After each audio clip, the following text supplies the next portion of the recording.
Feliz sábado! Que bom que você veio hoje à casa de Deus. Eu cresci num lar cristão, num lar adventista, e eu ouvi muitas vezes que nós devemos guardar o sábado. Mas eu cresci e percebi que não somos nós que guardamos o sábado, é o sábado que nos guarda. O sábado que nos guarda da loucura dessa vida, da correria atrás do nosso sustento, dos nossos projetos pessoais. O sábado nos devolve para a vida que Deus planejou para nós. Experimentar a sua presença, nos sentar à mesa com as pessoas que tornam a nossa vida significativa, parar para perceber a natureza. Essa é a vida que Deus planejou. Que você seja guardado pela bênção desse dia. E que você tenha um dia muito feliz na presença de Deus.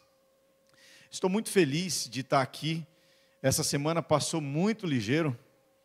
Já está acabando a nossa semana de oração. Ainda vamos ter um encontro na parte da tarde, às 5 horas, já foi mencionado aqui. E eu faço votos que você possa estar aqui também, para a gente se encontrar, a gente louvar junto também. E ouvimos uma vez mais a palavra. Estou muito feliz por saber o trabalho bonito que os Calebs têm feito. Tem sido uma experiência muito bonita ver o que a juventude tem feito aqui nessa região, nessa congregação. E uma vez mais, pastor Mauro, eu lhe agradeço pelo convite de passar essa semana aqui com a sua igreja. Muito obrigado por me emprestar o microfone da sua congregação e me presentear com novos amigos aqui da sua igreja.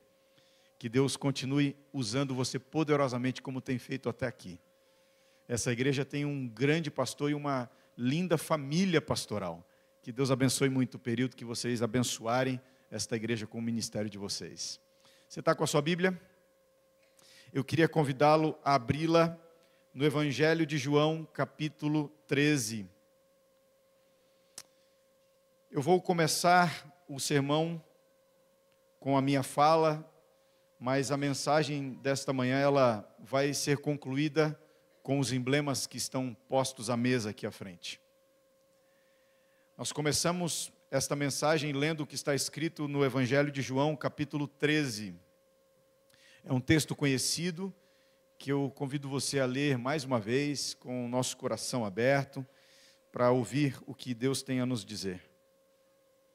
João, capítulo 13, se você encontrou, eu peço a sua companhia na leitura. A Bíblia diz assim: Ora, antes da festa da Páscoa, sabendo Jesus que era chegada a hora de passar deste mundo para o Pai, tendo amado os seus que estavam no mundo, amou-os até o fim.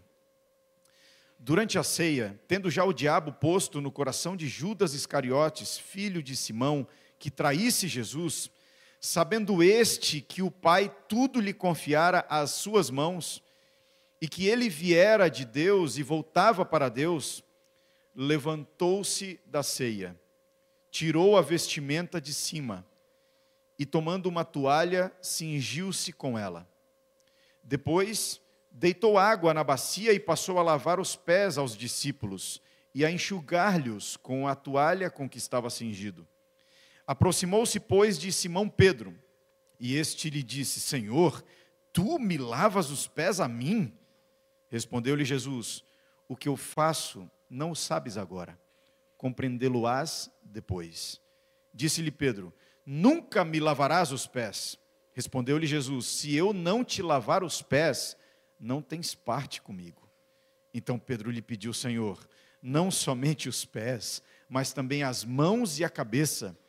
Declarou-lhe Jesus: Quem já se banhou não necessita de lavar senão os pés.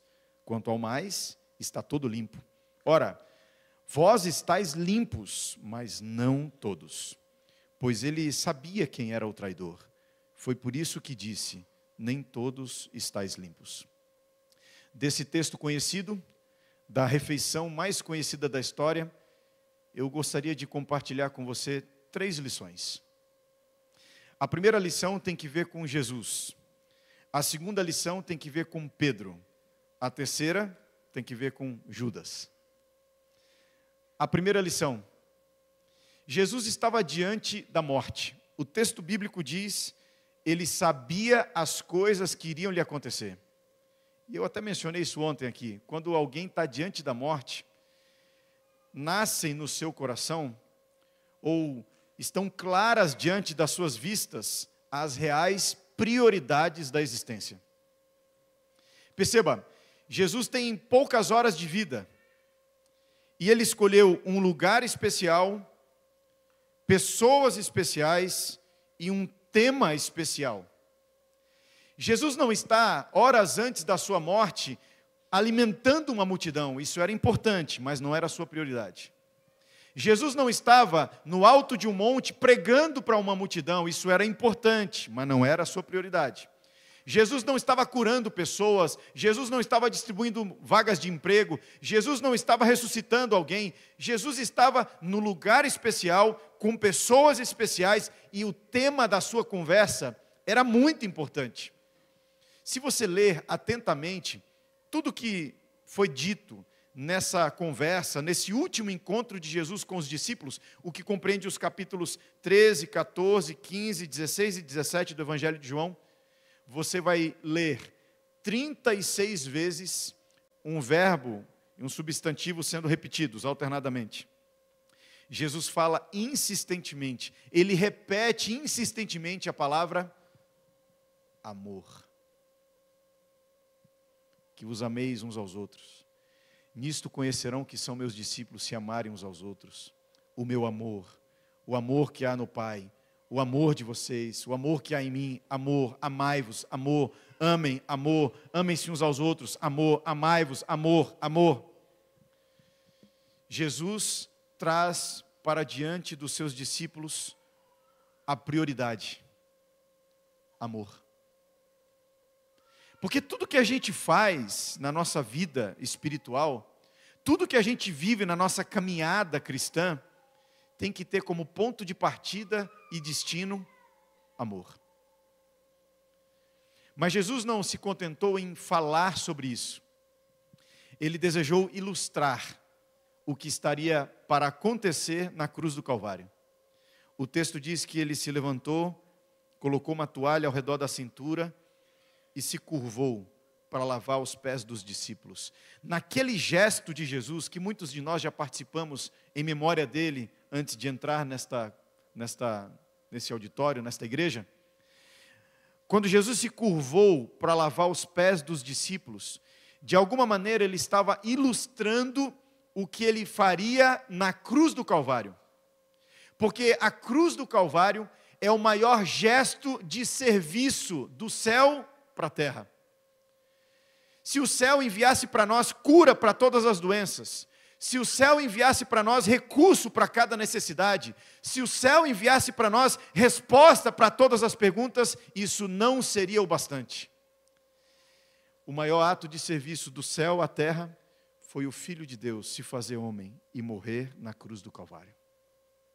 Jesus, quando se curva para lavar os pés dos discípulos, ele está ilustrando o que está prestes a fazer na cruz do Calvário, quando vai se entregar para servir o ser humano. Aquele trabalho que o menor dos servos fazia, pois é esse que o Filho de Deus, o Deus encarnado, se curva para fazer. Na cruz do Calvário, Jesus reescreveu a definição de amor, e ele escreveu com gotas de sangue.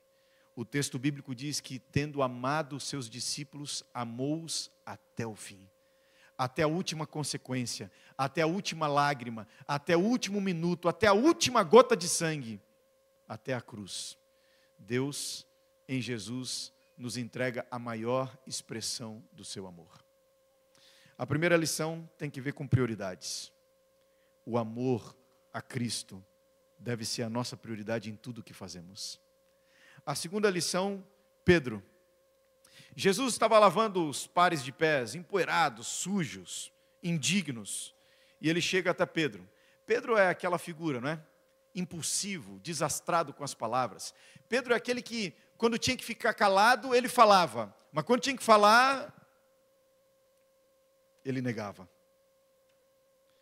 Mas naquela hora, quando Jesus se aproxima dos seus pés, ele se levanta e diz, não, os meus não. os meus não. Essa era uma função do servo. Pedro acha que é muito inadequada aquela cena, o mestre lavar o pé do discípulo. Não, eu lavo os seus pés, o senhor não vai me lavar os pés. Jesus diz assim, uma frase que desconcerta Pedro: se eu não te lavar os pés, você não tem parte comigo. A palavra que Jesus usa tem que ver com herança. E ele, como os outros discípulos que aspiravam a posições no reino vindouro de Jesus, logo disse: Senhor, se tem que ver com o teu reino, se tem que ver com herança, não lava só meus pés não, lava minhas mãos, lava minha cabeça, me dá um banho. E aí vem a lição. Jesus diz: vocês estão limpos, vocês não precisam tomar outro banho, precisam apenas lavar os pés. Jesus me ensina através de Pedro que não há ninguém que caminhe na estrada dessa vida ao lado de Jesus que não tenha pelo menos os pés empoeirados. É por isso que a gente volta constantemente para diante desta mesa. É porque a gente já aceitou Jesus e não precisa necessariamente se lavar de novo. Talvez eu esteja falando para alguém que precisa, sim, tomar um banho, se batizar, fazer uma declaração pública da sua fé. Mas aqueles que um dia já fizeram isso, precisam voltar constantemente para diante dessa mesa para lavar os pés. Porque desse lado da eternidade, enquanto a gente caminha por essa vida, a gente precisa constantemente do toque purificador de Jesus em algum canto da nossa vida. A escritora Ellen White, quando escreve sobre esta cena, ela diz que entre os discípulos não havia pecados mortais, vamos dizer assim.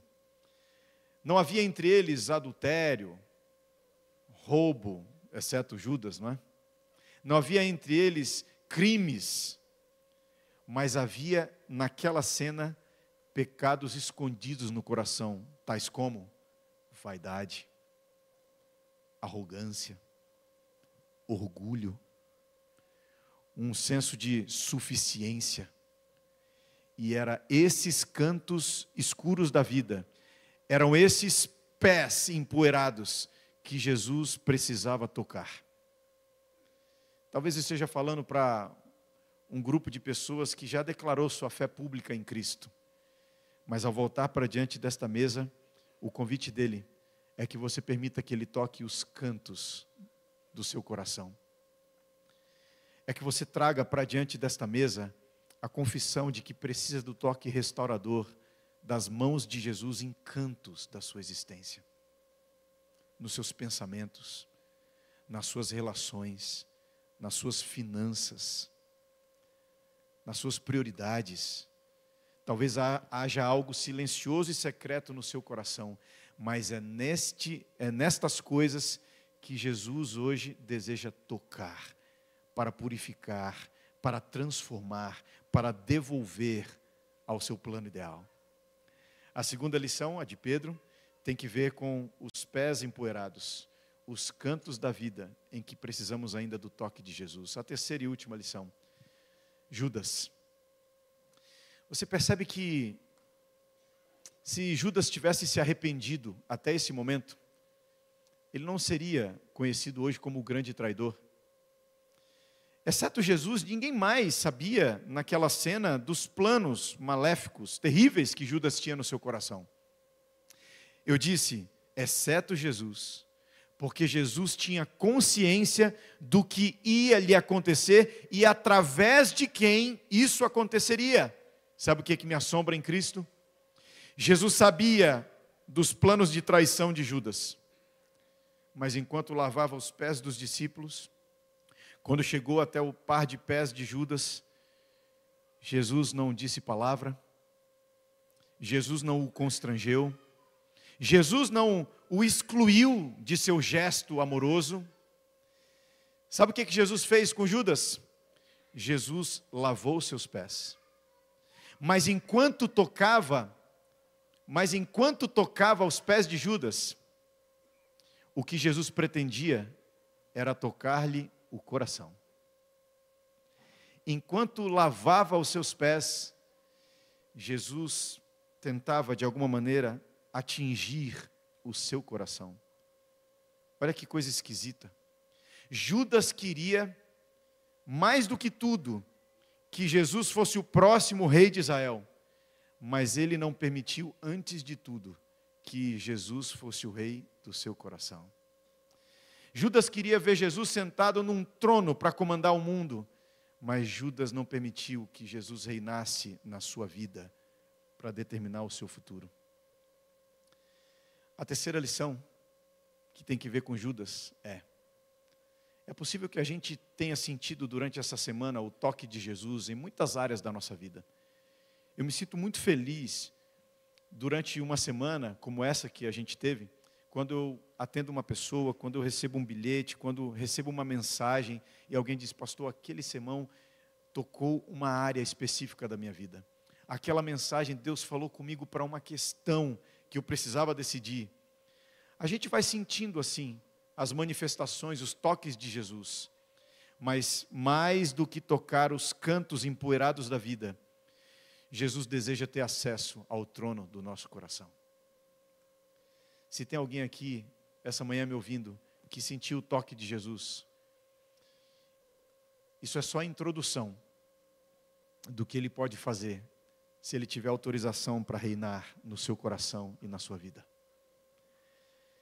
Se eu estiver falando hoje de manhã para algum coração endurecido, para alguém que já tem visto a atuação de Deus, mas não entregou ainda, não se rendeu ainda ao reinado de Cristo no coração, a mesa está posta. O convite está feito. Eu tenho ouvido as pessoas dizerem, e eu mencionei isso aqui ontem, eu tenho ouvido as pessoas dizerem que não se sentem dignas diante da ceia do Senhor. A ceia só é proibida para pessoas que se sentem dignas. Uma vez uma pessoa falou assim: pastor, mas eu estou de mal com a minha cunhada, não posso tomar ceia. Eu fico pensando, se alguém for ao médico e o médico disser: o que você precisa é tomar esse comprimido, você vai voltar para casa esperando ficar curado para tomar o remédio, é isso aí que você faz? Quando você se apresenta diante daquele que é o curador de toda a alma, e ele diz: é isso que você tem que fazer. A gente tem que tomar o remédio e pedir que por sua graça os efeitos se traduzam em restauração de relacionamentos, em perdão liberado para pessoas. Eu conheci uma vez uma irmã que ela passou décadas sem participar da ceia, porque não conseguia perdoar alguém. E ela disse: pastor, o que eu faço para perdoar? Eu falei: aceite a oferta de perdão da cruz do Calvário. Aceite o perdão que é oferecido e simbolizado aqui na mesa. Não tem nenhum poder sobrenatural no suco de uva e no pão, mas tem poder no que eles apontam. Eles apontam para o corpo e o sangue de Cristo, entregues na cruz do Calvário, para o conserto da nossa alma, para a restauração das nossas relações, para que a gente possa caminhar ao lado dele por sua graça. Amém? Se tem alguém aqui se sentindo indigno, seja bem-vindo. Essa é a mesa dos indignos. Se tem alguém se sentindo inadequado, seja bem-vindo. Essa é a mesa daqueles que não têm nada para oferecer, mas receberam tudo em Cristo Jesus na cruz do Calvário. Quando eu me examino a mim mesmo, e sempre que tem uma ceia, eu me lembro quando eu era pastor de um distrito, eu tinha 7 igrejas. E você não tem ideia de quantas santas ceias eu já tomei. Sabe o que eu penso? Sempre que Deus coloca uma santa ceia no nosso caminho, é porque Ele tem algo para falar com a gente. E eu falei: Senhor, o Senhor tem muito para falar comigo. Porque eu nunca me permiti estender minhas mãos para as coisas sagradas com um coração indiferente. E se eu estou aqui, e se hoje tem uma santa ceia, porque Deus quer falar algo ao meu coração. E se eu tenho certeza que Ele tem algo para falar comigo, eu tenho certeza que Ele tem que falar algo com você também. Eu não sei qual é o canto que Ele tem que tocar. Eu não sei se tem uma porta fechada em que Ele tem que entrar. mas em nome de Jesus, a mesa está posta e o convite é para você. Eu vou cantar uma música agora. Enquanto você ouve esta canção, eu queria fazer um apelo, um convite. Se há alguém aqui dentro que, por alguma razão, não pôde chegar mais cedo e não passou ali fora para participar do lava-pés, enquanto eu canto, não se preocupe. Você pode se levantar em atitude de oração com seu esposo, com um amigo, com alguém. Eu queria te convidar para ir lá participar dessa cerimônia. Se você já participou, esse é o momento para você se colocar diante de Deus e perguntar para Ele o que Ele ainda precisa fazer na sua vida. Ele deseja fazer. Amém. Vá em atitude de oração. Faça com todo carinho, mas o mais rápido que você puder. E depois volte para esse lugar. Você que já participou, receba a bênção desta oração cantada.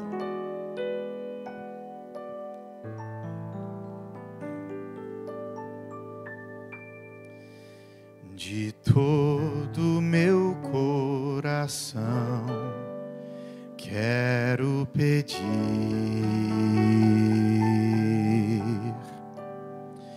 que Deus possa vir morar em tua vida, que te guarde ao entrares ou saíres de qualquer lugar, proteja o que é teu, te faça crescer e prosperar, que seja o teu viver só do Senhor, que possas com tuas palavras falar de amor, mas te peço para Deus te guardar. Preciso também te dizer, permite que Deus transforme o teu viver, para que viva sem medo e sem culpa, para que encontres a paz do Senhor, sem perder a esperança de ver Jesus voltar. Eu peço para Deus te guardar, mas preciso também te dizer, permite que Deus transforme o teu viver.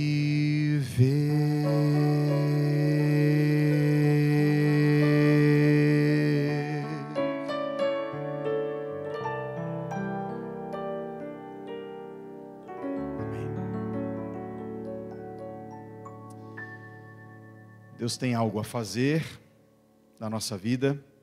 Deus tem algo a dizer para o nosso coração, e que Ele tenha espaço na mesa para realizar isso na sua vida também. Nós vamos orar agora, em seguida vamos cantar uma música em resposta a isso que recebemos de Deus, e vamos em seguida participar do pão e do suco. Vamos orar. Querido Pai, obrigado pelo que o Senhor já tem feito na nossa vida. Não somos tudo o que vamos ser, não somos ainda tudo o que devemos ser, mas pela Tua graça, Senhor, já não somos quem nós éramos. nós percebemos a Tua ação em nossa vida. Mas, Pai, se estamos aqui diante da mesa, nós entendemos que o Senhor ainda tem uma obra para realizar em nossa existência. Nós nos abrimos para isso. Nós nos rendemos diante do Senhor. E convidamos o Teu Espírito para entrar em nossa consciência, em nossa mente, em nosso coração. Faz, Senhor, o que está proposto a fazer. Faz, Senhor, o que deseja fazer. E que no final desta ceia, ao sairmos daqui, saiamos certos do encontro pessoal com Cristo Jesus. Esse é o nosso desejo, é a nossa oração. Em nome dele, amém.